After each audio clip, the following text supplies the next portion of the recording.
안녕하세요. 저는 30대 후반에 접어든 아들을 하나 키우고 있는 주부이자 강인한 엄마입니다. 뭔가 제 소개부터 시작하고 이야기를 하려고 하니 신입생 때 첫 자기소개를 했던 날들이 새록새록 떠오르면서 부끄럽기도 하고 그러네요. 어디서부터 이야기를 해야 할까 고민이 많이 들긴 했지만 상황을 제대로 이해시키려면 제가 처음부터 끝까지 속임없이 이야기를 하는 편이 좋을 것 같다는 생각이 들었습니다. 제가 살아온 배경부터 차근차근 풀어나갈 텐데 중간에 지루하다고 제 사연을 끝까지 들어주시지 않는다면 아주 후회하실 거라는 것부터 미리 이야기하겠습니다. 그러면 제가 어쩌다가 이곳을 찾아와 임금님 귀는 당나귀 귀를 하게 되었는지 시작해 보도록 하겠습니다. 혹시 청취자 여러분들은 고물상을 운영하는 집에 대해서 어떻게 생각하시나요? 가난하고 더럽고 하루 벌어 하루 먹고 산다고 생각을 하시는 분들이 대부분일 거라 생각합니다. 하지만 그것은 폐지를 줍고 푼돈을 바꾸는 일을 하시는 분들이시고 고물상 자체를 운영하는 집들은 대부분 엄청난 알부자나 다름없습니다. 꽤 비싼 금속들을 다루고 그것들을 대부분 현금으로 큰 사업체에 넘겨 녹여 팔 수 있게 처리를 하기 때문에 큰 고물상들은 하나의 중소기업이나 다름없다고 하죠. 중소기업과 다른 점이 있다면 현금으로 거래를 해서 은근히 뒤로 챙기는 돈이 많다는 것과 금속 수입에 차질이 생기면 고물상들의 값이 엄청나게 뛴다는 것입니다. 저희 아버지께서는 할아버지 세대부터 물려받으신 고물상을 이어받아서 운영을 하고 있으셨는데 개인 사업자치고는 엄청나게 큰 고물상이었습니다. 어릴 때는 저희 집이 고물상을 운영한다는 것을 한마디로 표현하자면 정말 쪽팔렸습니다. 우리 아빠는 이상한 집게발이 달린 큰 중장비를 이용해서 고물을 실어 날랐거든요. 다른 아빠들은 화려한 차를 타고 다니는데 우리 아빠는 항상 상처가 엄청나고 먼지에 뒤덮인 중장비를 끌고 다닌다는 게 못내 부끄럽고 싫었습니다. 사실 고물이라는 게 말맞다나 더럽고 오래되고 낡은 것들을 취급하다 보니 꼭 거지들의 소굴에서 사는 것 같은 기분이 들어서 부끄러워 친구들에게 꼭꼭 숨기고 다녔습니다. 더 어릴 적에는 우리 아빠가 일하는 곳이라고 고물상에 데려가서 술래잡기도 하고 놀았는데 그때마다 친구들 옷이 엄청나게 더러워지고 그랬거든요. 기름때가 묻기도 하고 더럽고 냄새가 나니까 친구들 부모님께서 저랑 놀지 말라고 하기도 하셨고 어느 날부터 친구들이 저를 피한다는 걸 알게 된 이후로 절대로 먼저 이야기를 하지 않았습니다. 집에 갈 때도 주위를 꼭 살폈고 혹시라도 아빠의 일터에 심부름이라도 가게 되는 날에는 모자도 눌러쓰고 몸을 잔뜩 웅크린 채 황급히 들어가서 물건만 전해드리고 나왔습니다. 친구들이 알아봐야 소문만 더럽게 나지 저에게 이득이 되는 것이 하나도 없었으니까요. 하지만 아무리 조심한다고 해도 꼬리가 길면 밟히는 법 아니겠습니까? 하루는 엄마의 심부름으로 고물상에 갔다가 반 친구에게 들키고 말았던 것입니다. 고물상에 들어가는 저를 보고 뭘 하나 싶어서 따라 들어왔다가 제가 아빠한테 달려가는 것을 보고 고물상집 딸이라는 것을 알게 된 것이죠. 평소에 저를 시기 질투했던 친구였기 때문에 다음 날부터 학교에 제가 고물상집 딸이라고 엄청난 거지라고 소문을 내고 다녔습니다. 어린아이들 눈에 고물을 취급하는 건 폐지 줍는 할머니와 다름이 없었기 때문에 제 자존심을 상하게 하는 일도 어마어마했습니다. 조별로 숙제를 해야 해서 준비물을 사와야 할 때도 하루에 3,000원 버는 집이 무슨 돈이 있겠냐고 너는 준비물 사오지 마 하고 배척을 하기도 했고요. 제 주위를 지나갈 때마다 고물 냄새가 나는 것 같다면서 저를 놀리기도 했었습니다. 그 나이 아이들이 뭘 알겠습니까? 자연스럽게 저는 학교에서 왕따가 되었습니다. 저라고 뭐 억울하지 않았던 것은 아니었기 때문에 우리 집 잘 산다고 돈 많다고 항변을 해보기도 했지만 고지식하게 박혀있는 틀이라는 게 참 무섭더라고요. 어찌나 어린 아이들의 말이 잔인한지 저에게 떡볶이를 사 먹을 수 있다고 전부 부자는 아니라며 부모님이 집에서 밥 대신 라면을 주는 것 아니냐고 무시를 했습니다. 처음에는 하나하나 반박을 했지만 시간이 지날수록 저도 점점 무시를 하고 지내게 되었고 그렇게 고등학교 시절까지 모두 마치게 되었습니다. 제가 대학을 가게 되고 본격적으로 돈이라는 개념과 사업체 운영에 대해 알게 되면서 우리 아빠가 엄청난 부자라는 걸 실감하게 되었습니다. 고물상을 하나 운영한다는 것이 웬만한 중소기업의 순이익에 맞먹는 돈을 번다는 것을 말입니다. 우리 아빠 차가 어릴 땐 비싼 건지 몰랐는데 커서 보니까 남들이 부러워하는 외제차라는 것도 알았습니다. 제가 뭐 차에 관심이 없었으니 그냥 그런 국산 차인 줄 알았죠 뭐. 그래도 대부분 고물상이라고 하면 가난한 이미지가 있었기 때문에 저는 대학에 들어가고 나서도 고물상집 딸인 것을 비밀로 하고 살았습니다. 여기 계신 청취자분들도 제가 이렇게 설명하지 않았다면 대부분 하루에 몇천 원 벌어서 먹고 사는구나 하고 생각하셨을지도 모르죠. 아무튼 저는 대학을 졸업하고 제가 회사에 취직을 하게 되었는데 취업 소식을 집에 알리자마자 부모님께서 아주 단단히 삐지셨습니다. 당연히 고물상 사업장을 물려받아야지 무슨 월급 200만 원 꼴랑 주는 회사에 들어가서 사서 고생을 하냐고 말입니다. 하지만 저는 어렸을 때부터 고물상 일이 죽기보다 싫었고 절대로 그 사업장을 물려받을 생각이 없었기 때문에 죽어도 싫다고 거절을 했습니다.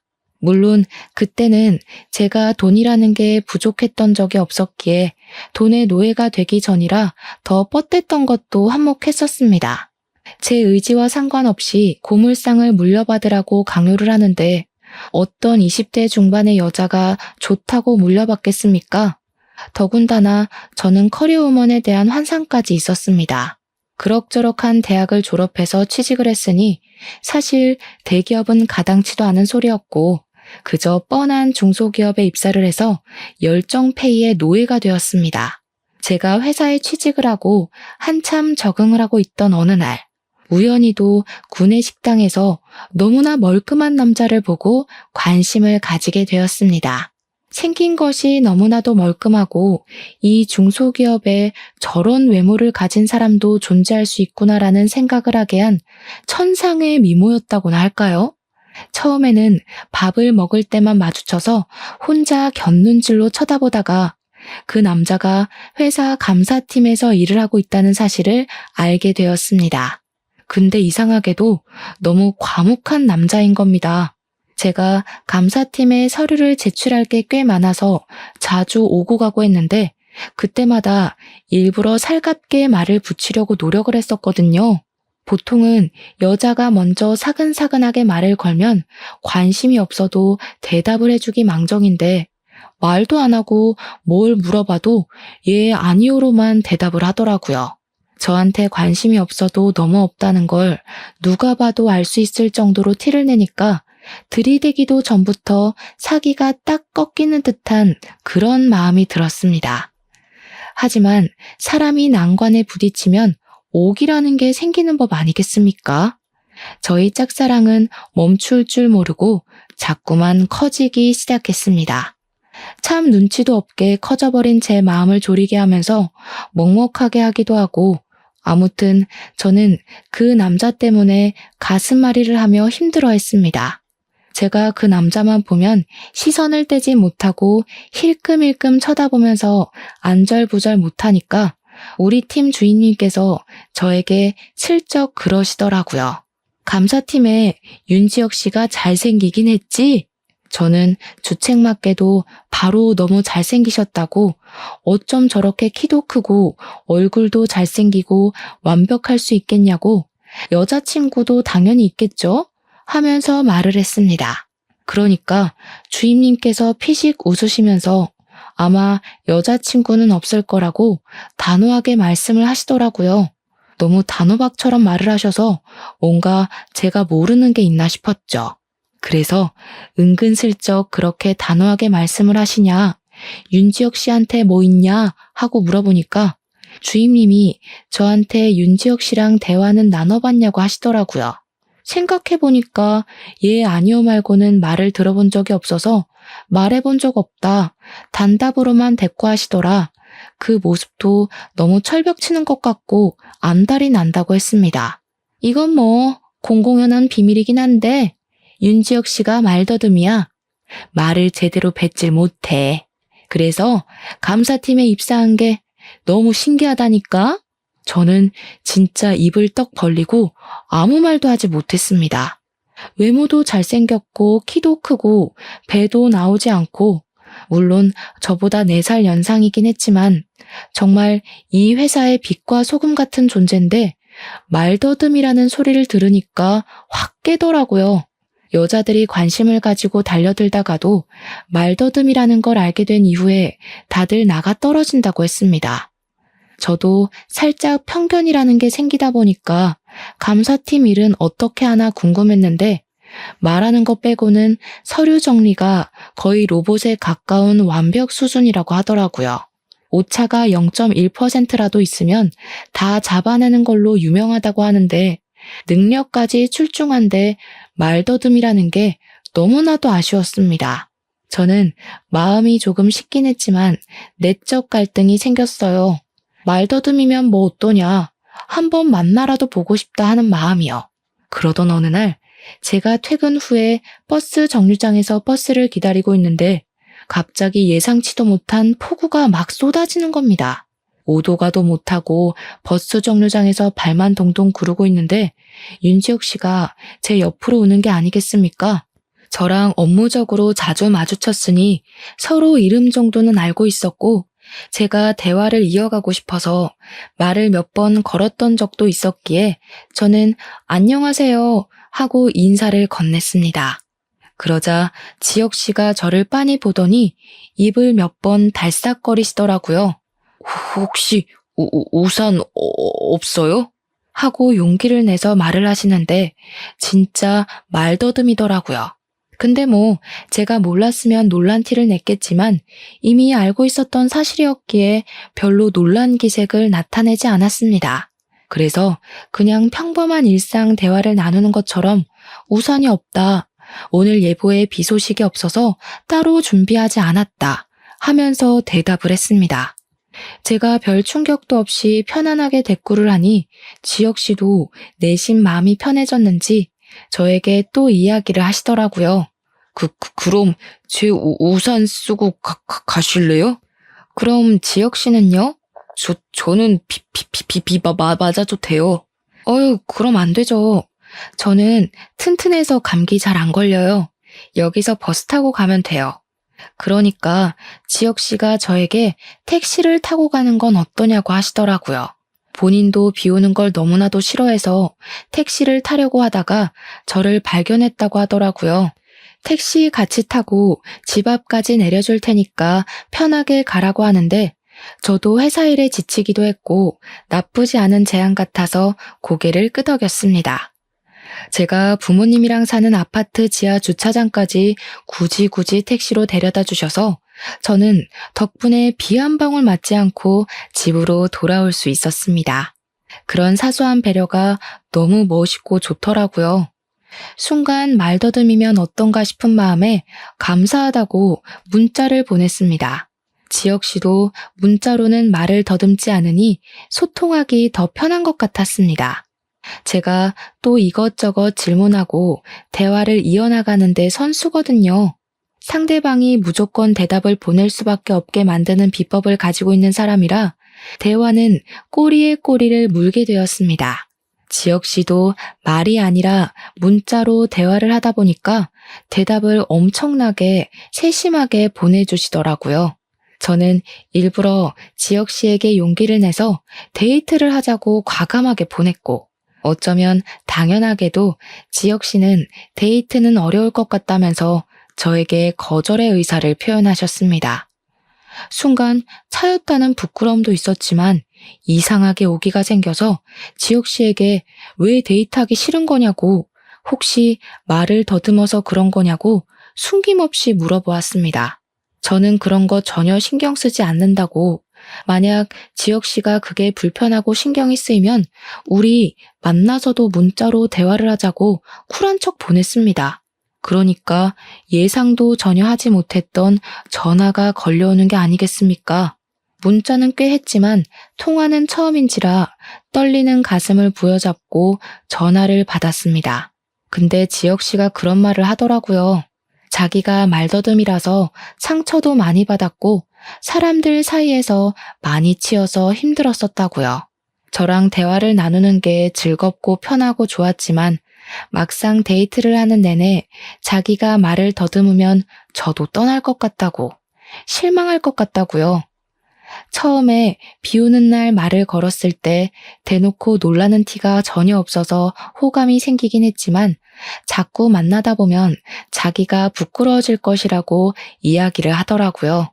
순간 지혁 씨가 얼마나 사람들의 눈치를 보면서 자랐을지 안쓰럽기도 하고 그런 지혁 씨를 품을 여자가 하나도 없었다는 게 참 가슴 아팠습니다.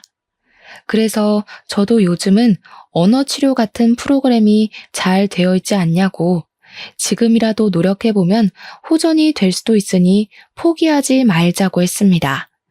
혼자 치료를 받는 게 부끄럽다면 저랑 같이 하자고, 노력하면 완벽하지 못해도 나아질 수 있지 않겠냐고, 나는 지혁 씨가 부끄럽지 않으니까 만나보고 싶다고 했습니다.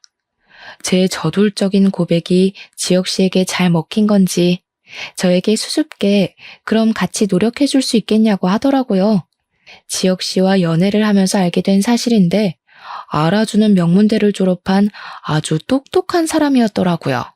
하지만 말을 더듬는 것이 어릴 때부터 지속되어 온 일이었고 대기업 면접을 볼 때마다 말을 더듬는 바람에 족족 떨어졌다고 하더라고요. 그래서 어쩔 수 없이 받아주는 중소기업으로 오게 된 것이고요. 집안에서는 당연히 명문대를 졸업한 아들이 대기업에 들어가지 못하자 엄청나게 실망을 하고 구박을 줬다고 하더라고요. 공부를 잘하면 뭐하냐, 어차피 말더듬인데 하면서요. 친척들까지도 병신이라면서 손가락질을 하면서 놀려대는 바람에 지혁 씨의 자존감은 완전히 무너져서 바닥을 찍었다고 했습니다. 지혁 씨에게는 형이 하나 있었는데 형이 똑똑하기는 했지만 지혁 씨보다는 좋은 대학을 나오지 못했고 뭐든 조금씩 뒤처지는 분이셨대요. 그래서 부모님은 자연스럽게 성적이 더 좋은 지혁 씨에게 기대를 걸게 되었고 그만큼 지혁 씨에게 실망도 크게 한 것이었습니다. 저는 그런 지혁 씨의 이야기를 듣고 나서도 별로 아랑곳하지 않았고 연애를 이어갔습니다. 저랑 연애를 하는 동안에도 꾸준히 언어 치료를 받기 시작했는데 조금씩 나아지곤 있었지만 완벽하게 고칠 수는 없었습니다. 치료사도 말하기를 일종의 버릇처럼 굳어진 것 같다고 아마 본인이 자각하지 못하는 사이에도 버릇처럼 말을 더듬는 것 같다고 했습니다. 무의식 속에서 나오는 말버릇이 가장 위험한 것이라며 아무리 뇌로 생각을 하고 말을 한다고 해도 자연스럽게 나오고 신경을 너무 쓰게 되면 말 자체를 못하게 될 수도 있다고 하더라고요. 하지만 저희는 포기하지 않고 꾸준히 노력을 하고 있었습니다. 그렇게 1년이라는 시간을 함께 보냈고 금방 헤어질 것이라고 예상했던 회사 사람들은 저에게 인내의 어머니라며 박수를 보냈습니다. 어떻게 말더듬이랑 사귈 수 있냐며 신기했는데 처음에는 그냥 웃어넘기던 말들이 어느 날 문득 지혁 씨를 더 움츠러들게 한 원인이 될 수도 있겠다는 생각이 들었습니다. 자각을 한 뒤로부터 웃으며 넘겨지지 않았고 저는 저에게 인내의 어머니라고 부르는 사람들이랑 치고받고 싸우기 시작했습니다. 우리 지혁 씨를 고작 그런 단어로 표현하지 말라고 저에게 큰 감동 같은 사람이고 소중한 사람이니 우습게 보지 말아달라고 말입니다. 그 소식을 들은 지혁 씨는 저를 꼭 안아주면서 선물 같은 사람은 바로 저라면서 어디서도 저 같은 사람은 두 번 다시 만날 수 없을 거라며 자기 인생의 행운이라 표현해 주었습니다. 그리고 저에게 결혼을 하자며 프로포즈를 했습니다. 본인이 더 좋은 조건의 회사로 이직을 할 수 있을지 모르겠지만 절대로 굶겨 죽이는 일은 없게 하겠다고 결혼하자고요. 그때 저도 솔직히 말을 해야 하나 조금 고민이 들었죠. 우리 집이 사실은 개 부잣집 고물상을 운영하고 있다고 말입니다. 하지만 제가 물려받아서 운영을 할 것이 아니었으니 굳이 입 밖으로 꺼내지 않았습니다. 저희는 결혼을 결심하고 나서 드디어 양가에 인사를 드리러 가기로 결정을 내렸습니다.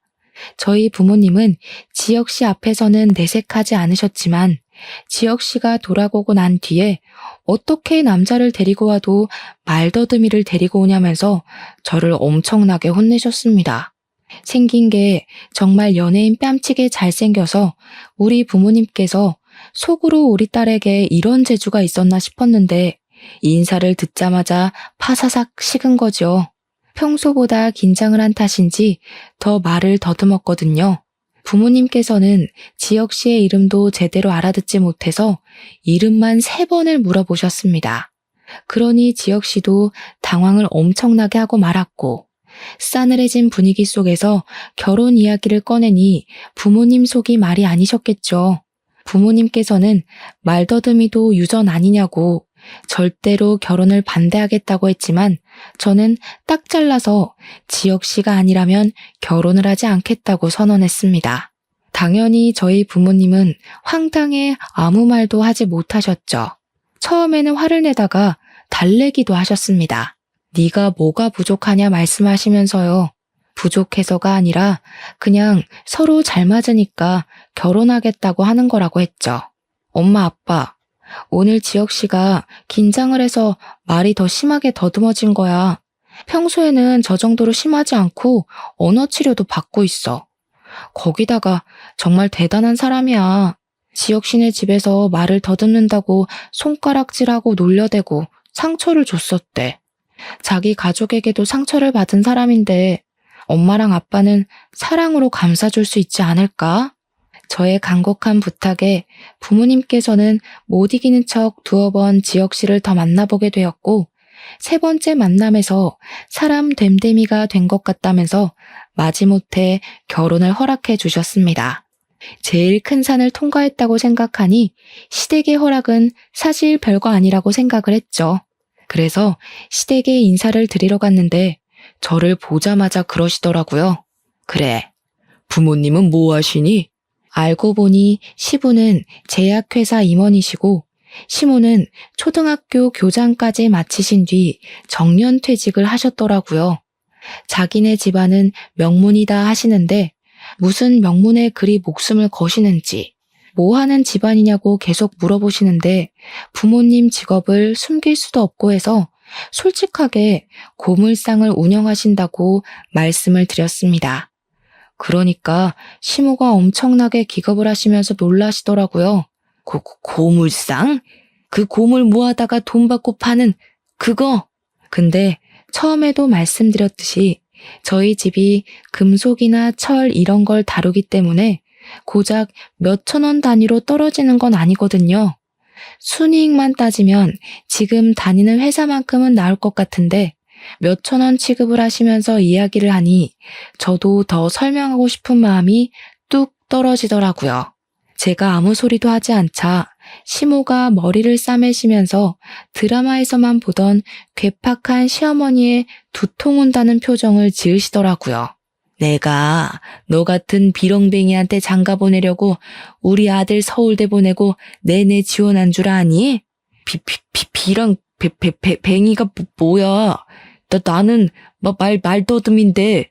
제가 지혁 씨에게도 딱히 고물상을 운영한다, 우리 집이 잘 산다 이런 말을 한 적이 없었기 때문에 지혁 씨도 당황했을 법한데 서툰 말솜씨로 저를 변호해 주더라고요. 지혁 씨는 눈 하나 깜빡하지 않고 직업이 뭐 어떠냐, 귀천 없다, 사람 됨됨이만 되면 된 거 아니냐, 나도 하자 있다 하면서 쉴 새 없이 말을 했습니다. 시부모님은 당황해서 너는 하시면서도 지혁 씨가 워낙 강경하니까 더 싫은 소리는 못 하시더라고요. 솔직히 말하면 제가 손해인 건 맞지 않나 싶어서 가만히 있는데 지혁 씨 형이라는 사람이 나와서는 빈정거리더라고요. 고물상하는 집안에 말더듬이 사이면 딱 어울리는 거 아니야? 근데 외적으로 보나 성격으로 보나 형제가 맞나 싶더라고요. 말도 너무 싹수 없게 하고 외모도 지혁 씨랑은 완전히 딴판이었습니다. 얼굴도 못생기고 피부도 곰보해 배도 불룩 나와서 임신 7개월이라고 해도 믿을 법 하더라고요. 오죽하면 제가 지혁 씨에게 저분은 누구냐고 물어봤겠어요. 아주버님도 지혁 씨와 어릴 때부터 외모 비교를 많이 당했는지 자격지심이 좀 있어 보였습니다. 우리가 좀 안 닮았지? 다들 형제인 거 몰라. 하긴 저런 말더듬이랑 무슨. 빈정빈정 거리는데 무슨 빈대떡인 줄. 보니까 대학도 지혁 씨보다 조금 낮은 대학을 나왔더라고요. 그것조차 자격지심으로 보였고요. 대기업 다닌다는 소리는 들었는데 자랑할 게 정말 그것뿐인지 내내 대기업 이야기만 하더라고요. 지혁 씨랑 1살 차이라고 들었는데 그냥 누가 봐도 아저씨 같은 사람이었습니다. 근데 집안에 장남이 아직 장가를 안 갔는데 손 아랫사람이 먼저 가도 되나? 아주버님, 여자친구분 있으세요? 그럼 저희가 기다릴게요.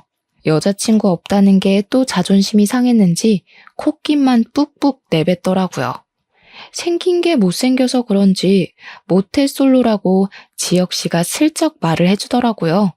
시부가 제약회사 임원이라 집에 돈은 좀 있어 보이긴 했지만 그게 전부는 아니니까 뭐 충분히 모태솔로일 수도 있겠다 싶었습니다. 시모는 계속 고물상에 꽂혀서 집안이 마음에 안 든다고 성에 안 찬다고 제 면전에 대놓고 말을 했습니다.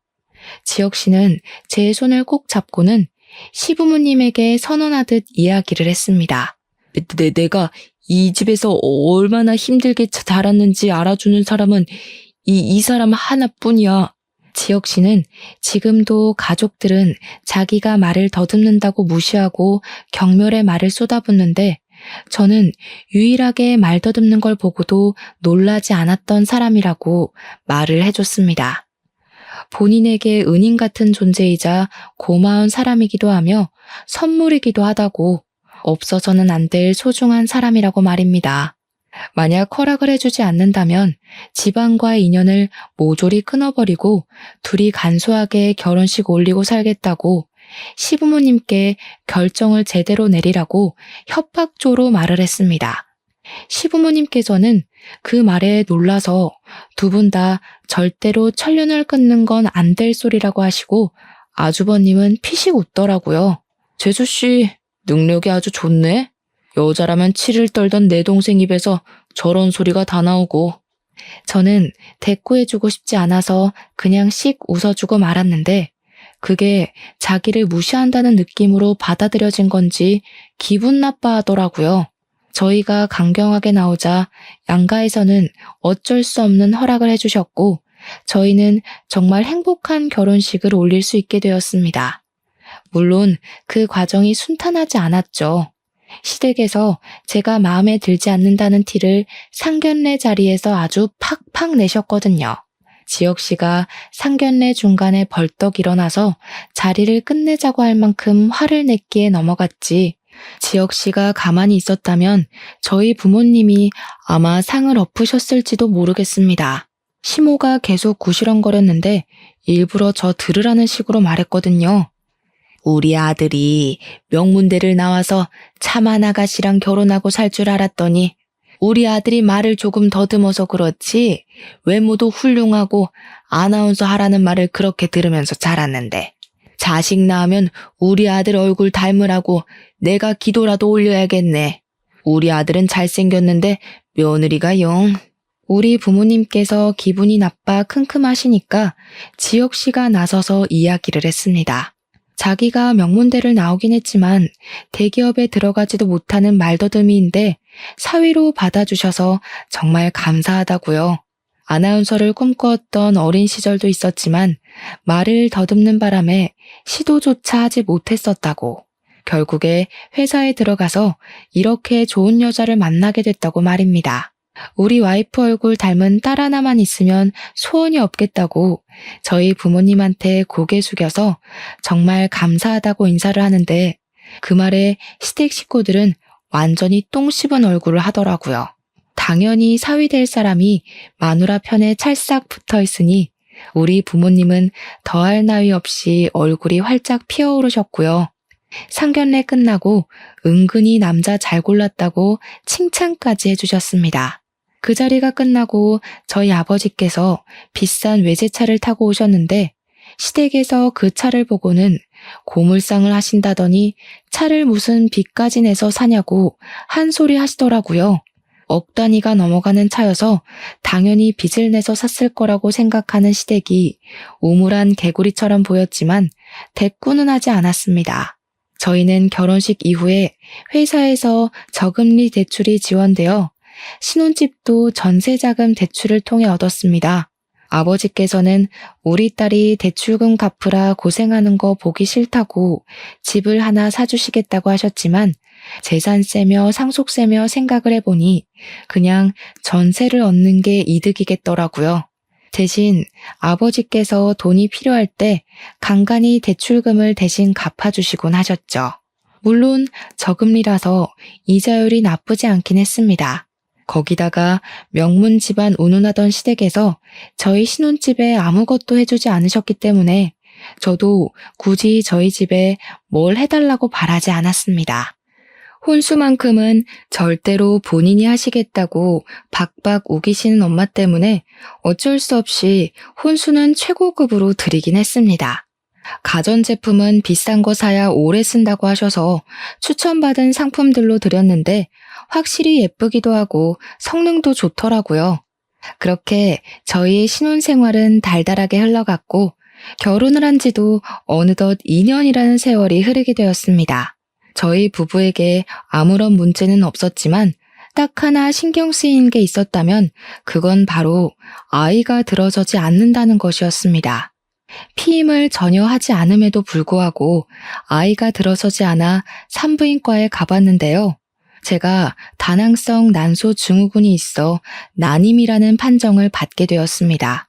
소파 수술을 하고 깨끗하게 긁어내야 임신 확률도 올라간다 해서 저는 아이를 가지고 싶은 마음에 시술도 받고 시험관까지도 생각을 하게 되었습니다.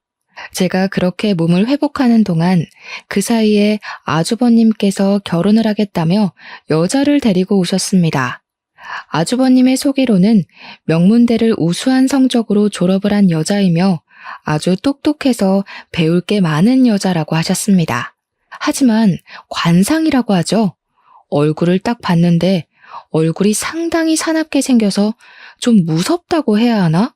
그러니까 딱 봐도 센 언니 같은 느낌이 물씬 풍겼습니다. 저는 솔직히 눈 마주치고 조금 쫄았어요.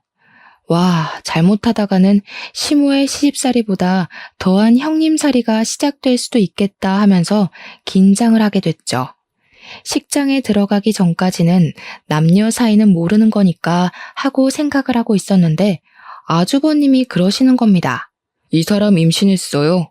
지금 10주래. 그러니까 우리 하루빨리 결혼해야 됩니다. 임신을 했다는 말에 시부모님은 발등에 불이라도 떨어진 사람 마냥 부랴부랴 결혼식 준비를 시작하셨습니다. 저희가 아이가 오랜 시간 들어서지 않았기 때문에 드디어 첫 손주를 본다고 기분이 좋아지신 시부모님은 아주버님이 살 신혼집까지 마련을 해주셨습니다. 손주가 혼수라는데 당연히 이 정도는 해줘야 한다면서 저에게는 임신도 못한다고 떡하니 임신을 해서 오면 얼마나 좋냐고 하는데 어이가 없었습니다. 장남이니까 더 해주고 싶은 마음이 들 수도 있겠지만 우리 남편도 아주버님 댁만 집을 못 해준 게 못내 서운했는지 차별하는 거 아니냐고 한 소리 하더라고요. 형님이라는 그 여자는 저보다 2살이 어린 여자였는데 자기가 형님이라고 저에게 꼬박꼬박 존댓말을 써줬으면 좋겠다고 하더라고요.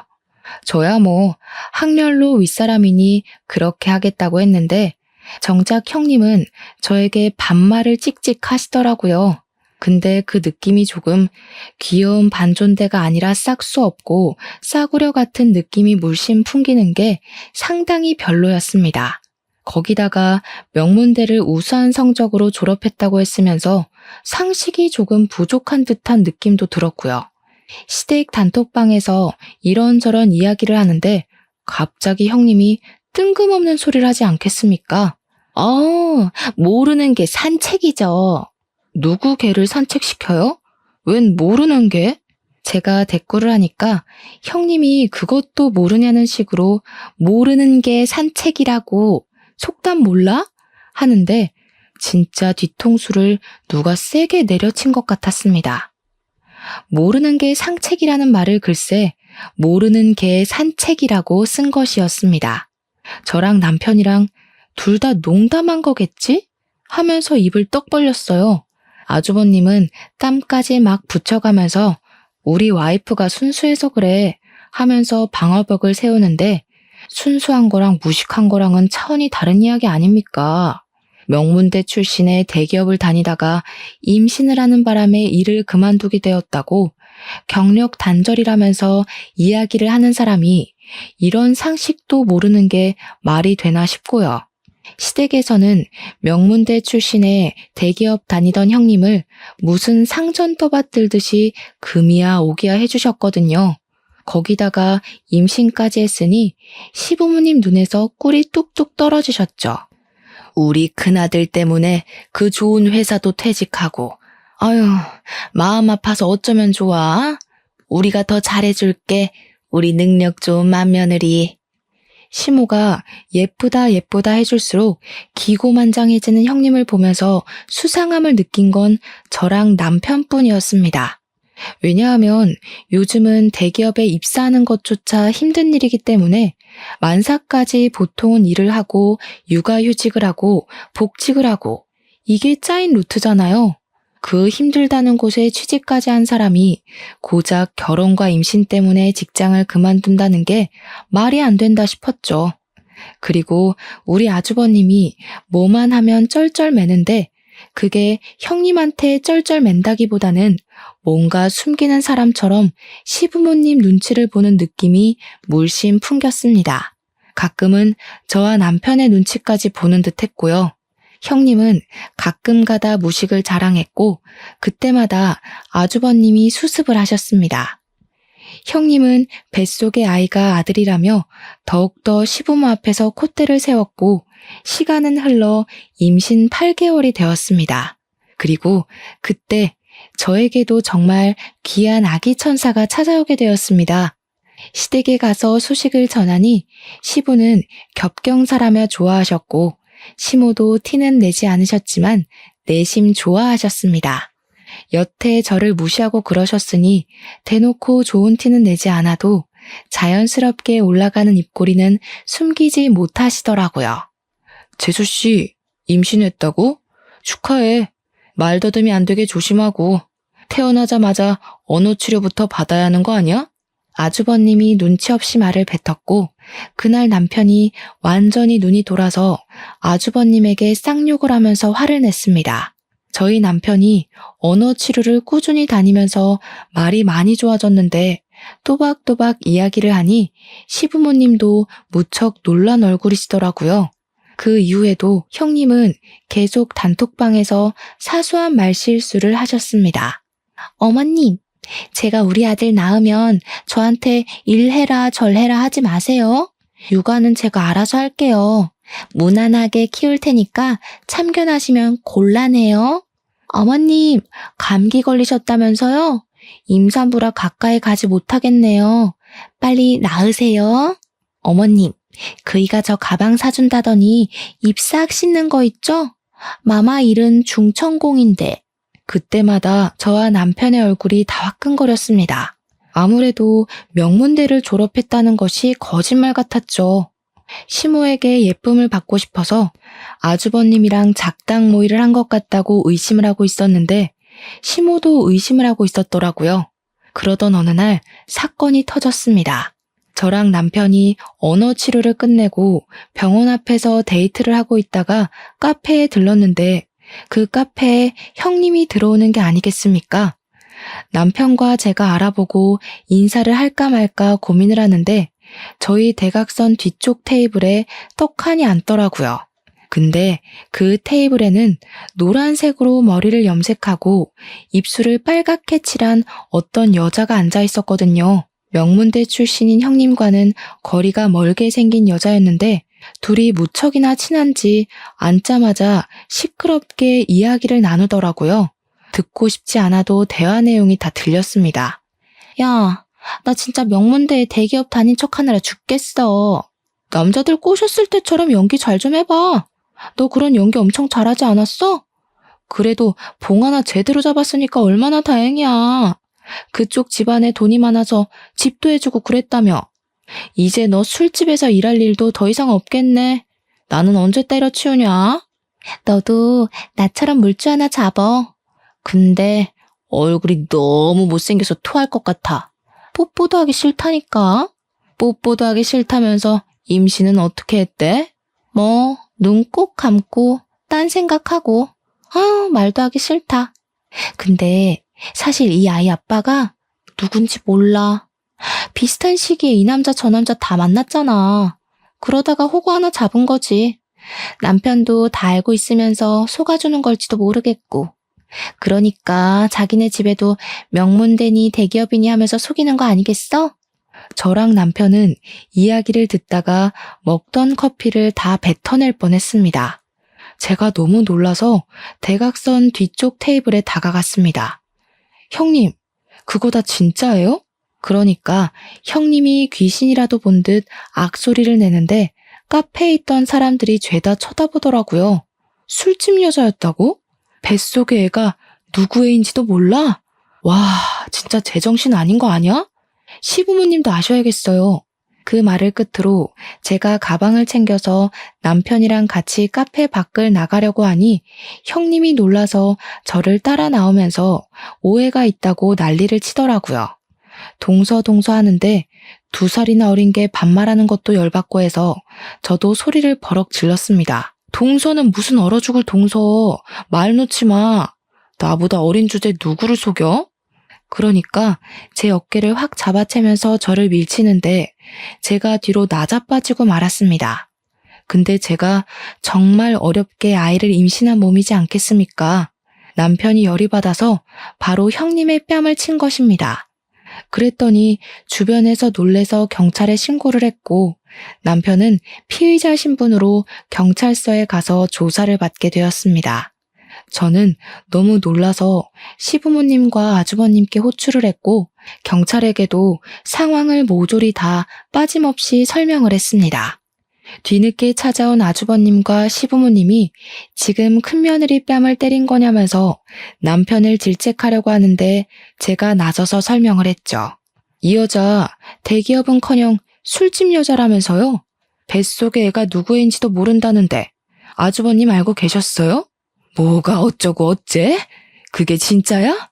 그러니 아주버님이 사색이 되어서 아니 그게 하면서 말꼬리를 흘리더라고요. 아주버님도 정말 알고 계셨었나 봐요. 시부가 화가 났는지 아주버님의 뺨을 때리고 시모는 뱃속의 애가 네 집인지 모른다고 하면서 형님의 뺨을 때리셨습니다. 남편이 그 틈을 타서 이 여자가 우리 마누라 밀어서 애 떨어질 뻔했다고 소리를 치니까 시모가 야! 고함을 지르면서 형님의 머리채를 잡더라고요. 우리 집 귀한 손주를 네가 감히?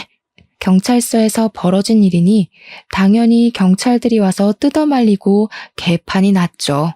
아주버님께 시부모님이 당장 이혼하지 않을 거면 너도 맨몸으로 집 나가라고 엄포를 놓은 덕에 아주버님은 이혼하겠다고 아주 쭈구리처럼 말을 했습니다. 이혼 못한다고 박박 우기던 형님은 출산하자마자 바로 친자 검사를 실행했고 아주버님의 친자가 아닌 것으로 판명이 나는 바람에 한바탕 소란이 또 일어났습니다. 당연히 양육비는 주지 못한다고 못을 박았고 형님도 맨몸으로 쫓겨나게 되었습니다.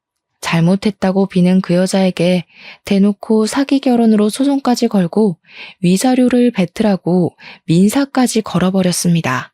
그 이후로 사건이 진행되는 동안 저는 무사히 아들을 출산했고요. 시모는 그 뒤로 제 눈치를 보면서 손주 얼굴 구경조차 못할까봐 저에게 설설 기고 있습니다. 저한테 진심으로 미안하다고 사과까지 하시더라니까요. 저는 개념 없는 아주버님 부부 덕분에 극진한 대접까지 받으면서 시부모님께 귀한 거 얻어먹으면서 잘 지내고 있고요. 남편이랑도 변함없는 애정을 쌓으며 행복하게 지내고 있답니다. 여러분들도 저만큼 행복한 나날이 가득하시길 바라면서 제가 앞으로 아들을 잘 키워낼 수 있도록 응원 부탁드립니다. 감사합니다.